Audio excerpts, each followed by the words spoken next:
This is your Wednesday Daily Delivery. I'm Michael Rand, but really it could be any other day based on how the Twins game went last night, because that was just the same game we've seen. Almost every loss this season has felt almost exactly the same way. We'll get to that a little bit more here in just a minute, and we'll talk some Timberwolves as well.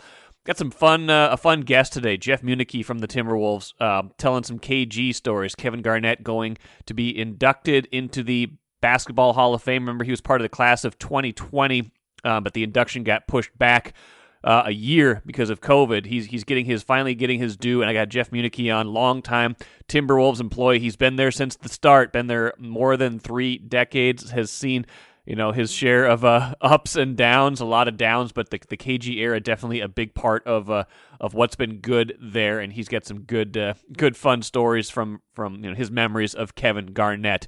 But first, as I teased in the jump, what did I miss? Yeah, same Twins game we've seen over and over and over and over and over again, except this one hurt in particular because, well, it's against the White Sox, right? They go into that game 7 games back in the division already, fading fast with a bad start. But this is a chance to regroup, right? You got 3 against the White Sox, you got come home for Oakland, and then you got 3 more against the White Sox. Good competition, but teams that, if you want to be considered among the top teams in the American League, these are teams you have to beat, and chance to move up, gain ground on Chicago. Great start, right? They get out to a 3-0 lead.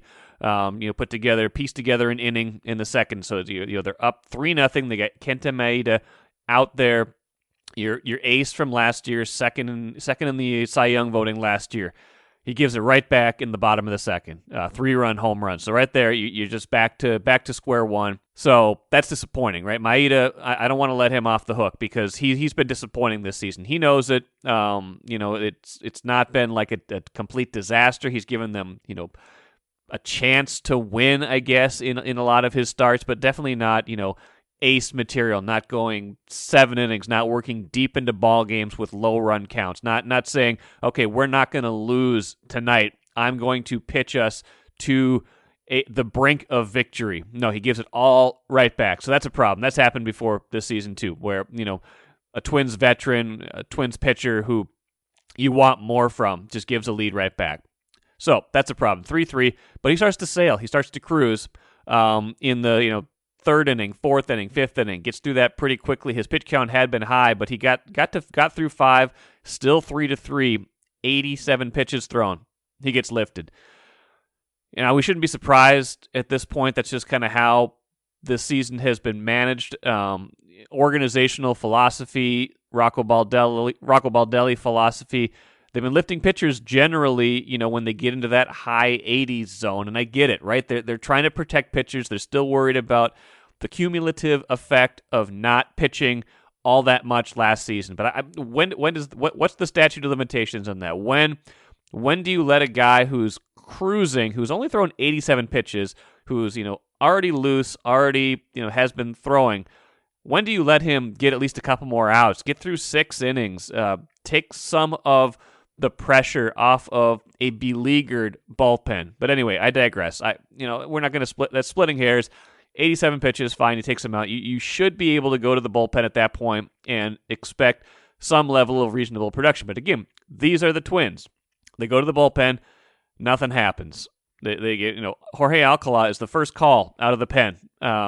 He's been good in low leverage situations this season. I think he's got a great arm. I think, he's got a future in the bullpen. Maybe it was kind of nice to see, nice to find out at some point what he can do in higher leverage situations. But I'm not sure that the game on Tuesday was the time to find that out, because every single relief pitcher you have was available in that game. You don't have the excuse of tired arms. They had a scheduled off day. They'd had a rain out, 2 days off in a row, a rarity in any Major League Baseball season that basically resets your bullpen. Everybody should have been available.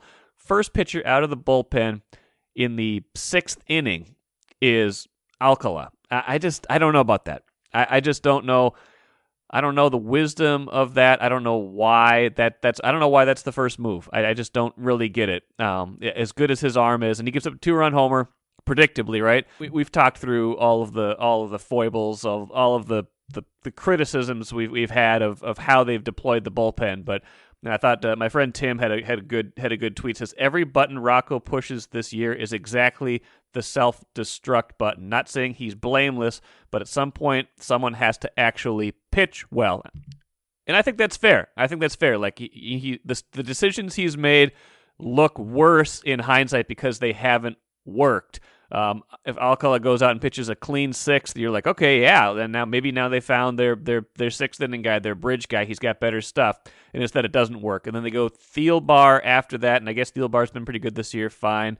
That doesn't work though. He gives up a couple runs. Derek Law, by that point the game's kind of out of reach. So just strange to me, I guess, that in a game with a lot of meaning, the three relievers that end up getting used are those three. You don't see Tyler Duffy, who I know has struggled some. I wrote about that in Tuesday, StarTribune.com, how Duffy, Colomé, and Stashak in particular have struggled, and a lot of it's been breaking ball use and breaking ball command, but just strange that was the pitcher mix in this case in a big game. Last part of this is the offense. They score 3 runs in the second inning, don't score again the rest of the game. You know what? They have scored 3 or fewer runs now in 20 of their 33 games this season. That's about 60% of the games where they're scoring 3 or fewer runs. They are 3-17 in those games. 3-17. That's not getting it done. We can't let the offense off the hook. They've been disappointing. I know their OPS as a team is, I think, tied for 7th in the majors right now. So on paper, they look like they're getting it done, but a lot of that's come in pile-on games where they're blowout wins. In these close games, they have not added on, especially it feels like late in games when they really need the offense to come around. So again, microcosm game, right? The starting pitching doesn't go deep enough and doesn't get it done. The offense doesn't add on, and the bullpen messes up, and it adds up to 21 losses. 12-21 is the record this season. You are what your record says you are. We'll see if they can do any better Wednesday night and Thursday afternoon. But at this point, the formula has been pretty well established, and it is not a pretty one. We need to talk a minute now about the Timberwolves, too. One against Detroit, not necessarily surprising. Detroit has been making a business out of losing lately, 119-100 in that game. Here's the thing I kind of crossed my mind as I was thinking about the opening. Twins have a winning percentage of .364 at this point this season. The Wolves have a winning percentage of .319 at this point this season. But if you asked about the trajectory of these teams, everybody is much more optimistic about the Wolves right now. So much matters about expectations. So much matters about the order of the wins and losses. Wolves, I think, 15-18 now since the All-Star break. Not exactly lighting the world on fire still, but in their last 10 games, I think they're winning more than they're losing. So it's very much what have you done for me lately kind of business in terms of who you are most optimistic about. But the Wolves do get that win. They vault ahead of several teams now. They are 6th from the bottom now in the lottery standings. Not that that's not what they're playing for. They're playing to win. Chris Finch, head coach, had a good quote about why that is exactly. I want to play that for you right now. I'm confident that guys are going to go into the off season with a bounce in their step, feeling pretty good about what they have around them. And we have a lot of work to do. That's not to say we don't, but it gives us great hope for where we want to go. But yeah, 3 games left in the regular season for the Wolves and a lot of the other teams that are below them now in the standings, above them in the lottery standings. But what this does though is gives them still about a 28% chance of getting a top 3 pick, which is what they would keep if they retain the pick from the Golden State trade, the Wiggins Russell trade we've talked so much about. But what it does in particular is it decreases the chance that pick is going to be really a premium pick for Golden State. Let's say the Wolves do stay in this spot, that none of the other teams jump up above them. They've been so determined to lose. They're all on losing streaks. Hard for me to imagine one of them is going to purposely win at this point now that they've worked so hard to be down in the lottery standings. So if these records hold, the Wolves would have a 27.6% chance of keeping their top 3 pick, only a 9.6% chance that the pick conveys at number 4 to Golden State. Remember, it's a top 3 protected. Can't be the number 5 pick because you can't go from 6 to 5. If your lottery slot is 6, you can't drop down to 5. You can only jump into the top 4. 8.6% chance that it stays at number 6, and then everything else is 7 through 10 at that point. So 10% chance roughly that it's a number 4 pick, 9% chance that it's the number 6 pick. A much better chance now that this pick conveys to Golden State, if the Wolves don't keep it, that it comes in, the number 7 pick is most likely around 30%, number 8 pick 20%, and then it gets lower than that, but it could go as low as number 10. So what the Wolves effectively have done by winning is, they've decreased their odds a little bit. They've also made it far less likely that this is going to hurt really bad when they give this pick up. If they end up giving it up, it will be more likely to be in that 7 or 8 range, which is still a high pick, but not quite as painful as when they had the worst record and looked like if they didn't keep the pick, it was going to be the number 4 or number 5 pick. That pick value maybe doesn't matter in the long run to the Wolves organization, but optically it definitely does matter. I'm Nyla Jean Myers, Senior Assistant Sports Editor at the Star Tribune. Thank you for listening to Strip Sports Daily Delivery. This work is made possible by our Star Tribune subscribers. For unlimited access to the articles mentioned in this podcast and our coverage of Minnesota sports from pros to preps, go to startribune.com/subscribe. Happy to have Jeff Munneke on today, longtime executive with the Timberwolves, works with fan experience, and has been there pretty much from the start, right, Jeff? Yeah, actually, I go back to day one. So I was hired June 20 of 1988. So I was the initial group of 35 staff members that were hired during our inaugural season, actually 18 months before we ever played our first game. I'm the last one standing, believe it or not. So they've allowed me to hang around a little bit longer. And now today we have about 170 people on staff. So the sports industry has dramatically changed. Yeah, no kidding. No kidding. That's amazing.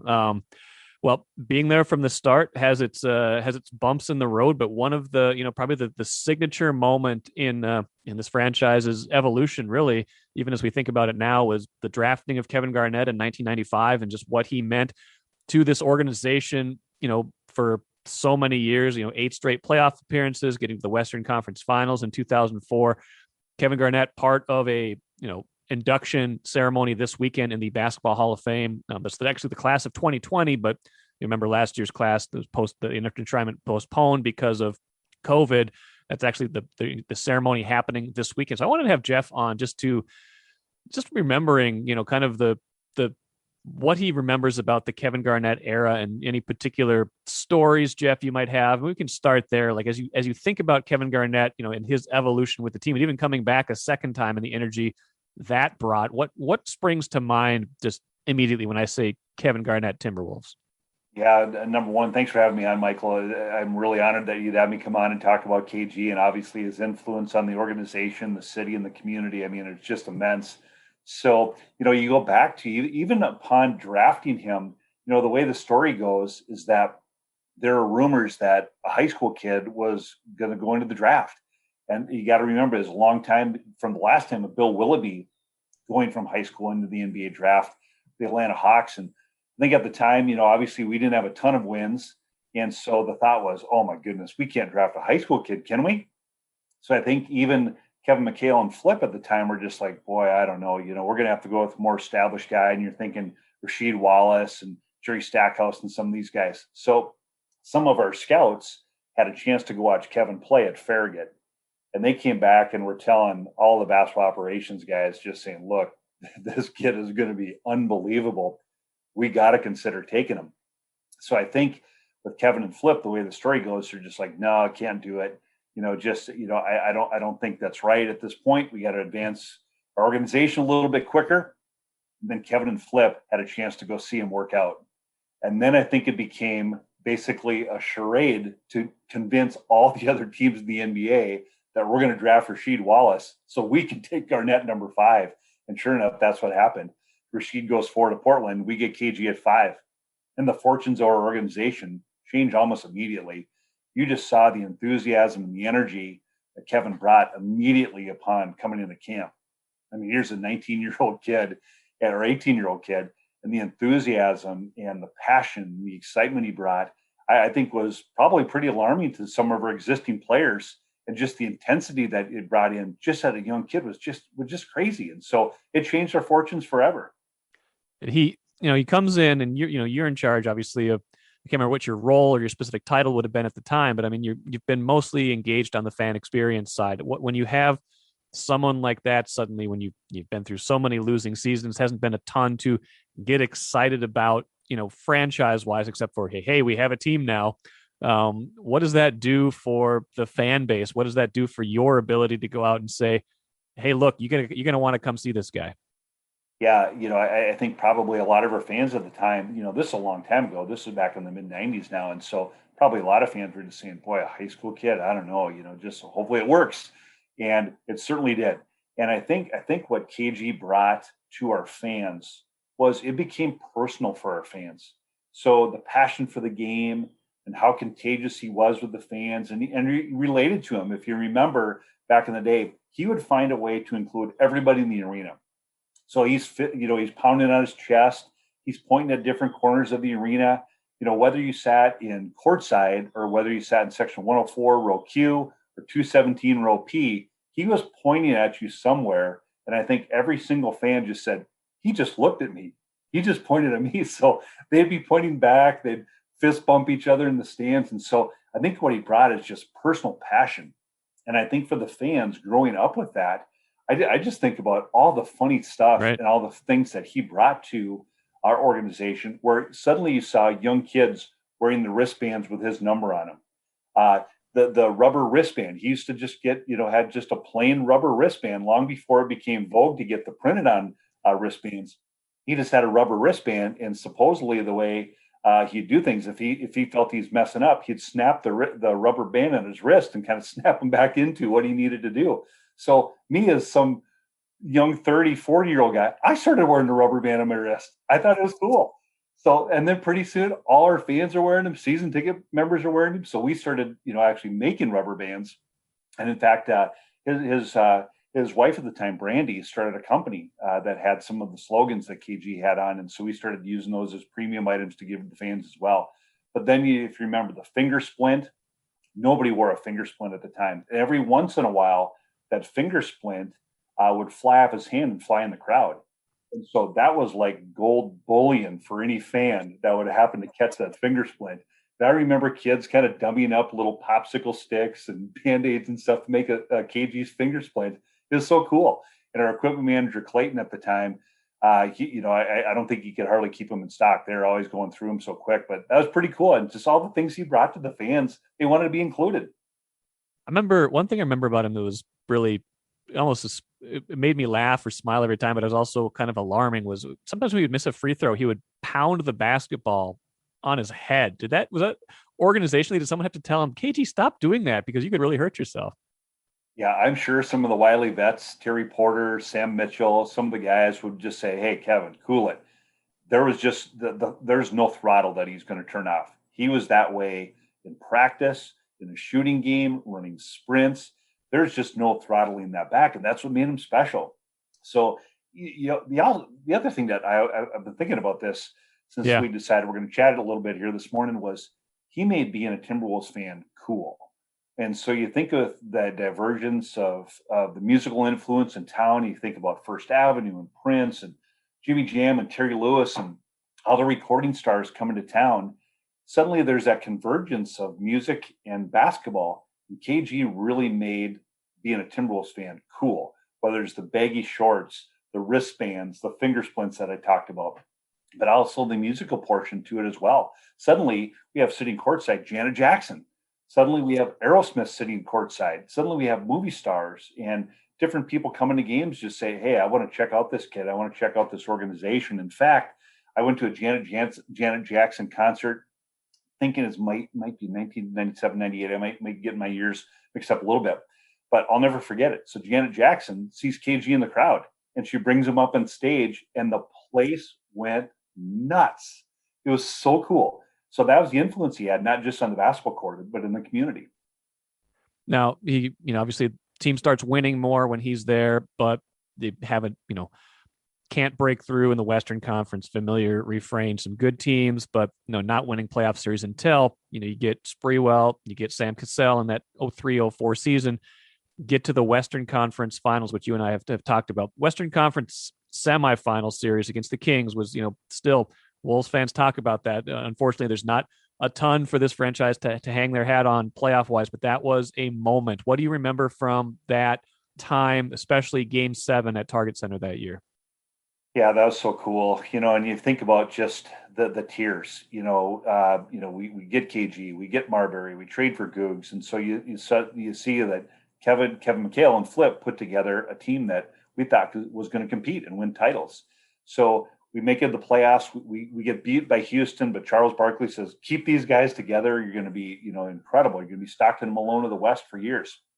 Go to Seattle next year, losing 5, but play them tough. We're up 2-1 and going back to Seattle, and we lost. But then all of a sudden it started to click, and we were never favored. I think for all those 9 years that we made it in consecutive years, the conference was just loaded with San Antonio and Portland and Dallas and the Lakers, of course. But that series that you talk about, no doubt, iconic game. When you go to Game 7, the roof was ready to be blown off Target Center, and there was not a hotter ticket in town than coming to a Timberwolves game. And obviously Sacramento with C-Web and Peja and Vlade. Incredible team coached by Rick Adelman, our future coach as well. But Game 7, you did not want to miss a second. The poor concession stand workers that night, it had to be the loneliest place in Target Center because nobody was leaving a seat. You did not want to miss a second. I remember for myself specifically, I was just thinking, where can I go watch? I just didn't want to miss anything either. So all the issues and problems that we sort through on a night-to-night basis and, glad handing with our fans and getting a chance to build relationships, I just kept thinking, I got to find me a little nook and cranny so I can watch. So I found a spot right in front of a media table, right in front of Dan Barrero. I'll never forget this. And so he probably had to look at the top of my melon all night, but it was just low enough where I didn't obstruct him. I remember he and I were high-fiving and having a great time. And when C-Web had that look over in the corner and, no, it spins out, and the despair that C-Web had, but then the excitement that we all had. And it was so loud in the arena, and fans want to hug you and high-five you, and KG's up in the scorer's table. And, just the joy in downtown Minneapolis that night. It had to be a really good gig to be a bartender that night because I think drinks were flowing. For sure. And he had 32 points, I think 21 rebounds, bunch of blocks that night. It was an 83-80 game too. That's like middle of the third quarter these days, but that's. Yeah. And if you remember that game, Michael, it was just every possession was, just solid gold. You did not want to make a mistake. And the thing that gets me still chills is KG was such a great passer. And so he'd get the ball and he'd kind of palm it out, over on the right hand side. And we'd swing the ball. You make a skip pass over to Fred Hoiberg. And the minute the pass was in the air, everybody's already up 3, and chanting and yelling 3. And it was just, boy, I just get chills thinking about it. And obviously that was the biggest moment that you lose to the Lakers in the conference finals. Cassell is hurt. You get the what if. A few years later, of course, KG gets traded. I feel like, when he went to Boston, I feel like there was still a large segment of Wolves fans that was genuinely happy for him that he won a championship there, which doesn't always happen when someone gets traded from here. Did you feel that as well?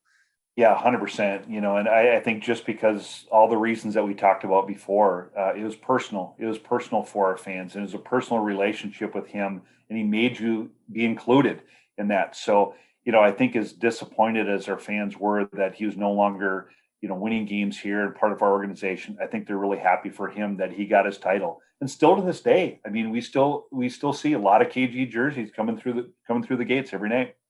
He comes back, towards the tail end of his career. Flip brings him back. He's here for parts of 2 seasons. I still thought he was one of their better players those years, just to, even put him in the starting lineup, let him set a defensive tone. But you could tell, like, when he came back, people were, that first game that he came back, feel like the energy all over again. You guys hadn't had a whole lot to cheer about at that point either, but how did it feel when he came back? Yeah, that I'll never forget this. And so, Flip, who I was really close with for all our years, the Timberwolves, He loved it. We always called it taking the temperature. And so he'd always come into my office, close the door. He was always curious what the fans were thinking.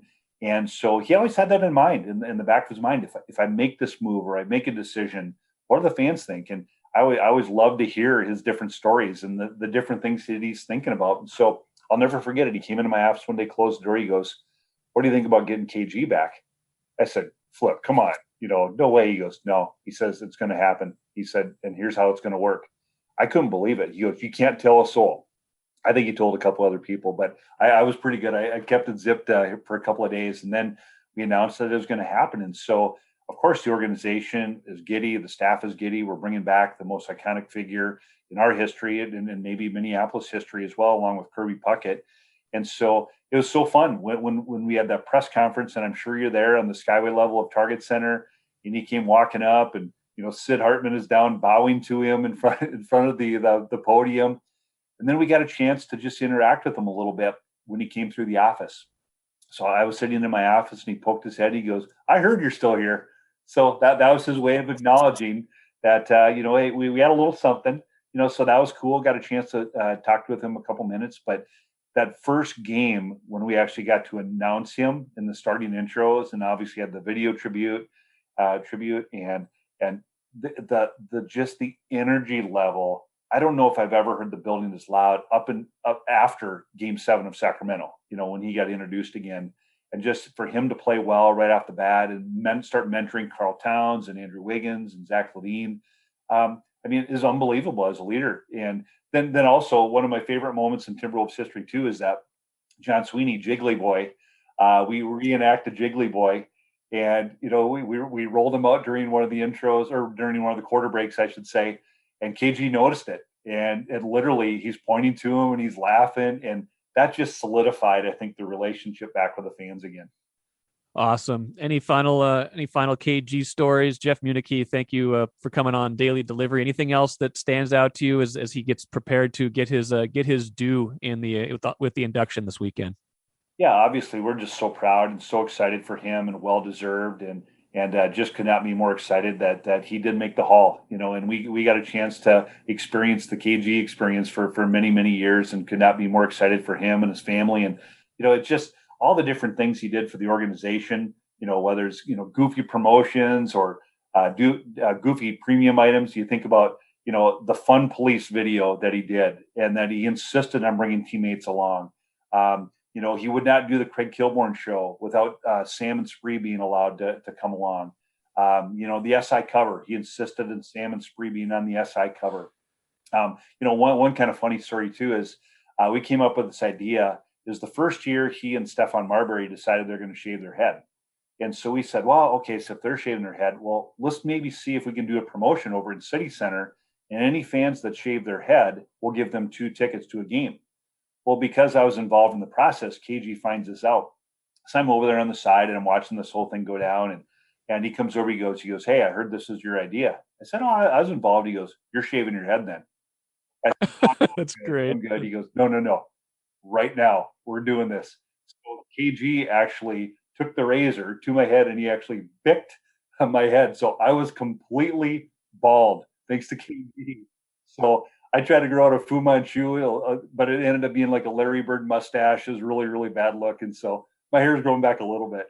So excited for him, so proud of him, and so glad that we got to experience the KG experience for all those years.